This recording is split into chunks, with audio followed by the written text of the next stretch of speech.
I mean, when we introduced this big school reform in Finland, brought this setup we now have in place called peruskoulu in Finnish in the 70s. At that time, kind of like the depression was kind of like on its peak. It was really deep. It was almost as bad as it was after the war in Finland at that time. But still, there was money in order to deliver proper education. And the reason for this was that education was elevated as a domestical, so important domestical role, where the education almost became like a holy cow.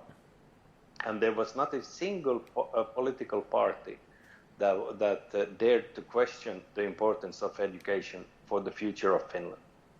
And everyone agreed, everyone saw this kind of like investing into education is a long-term investment. It's going to take 20, 30, 40, 50 years before these kids have gone through the systems, have gone through universities, are in the working life, and actually the payback can start. And there was a very good understanding of this.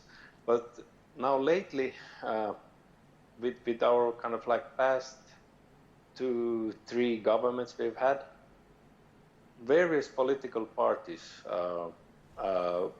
first the Center Party, then the Liberals, wanted to start dictating or telling how education should be run, and it's immediately put the focus on kind of like political party ideology, and that meant then that all the other parties, they started questioning a lot of things.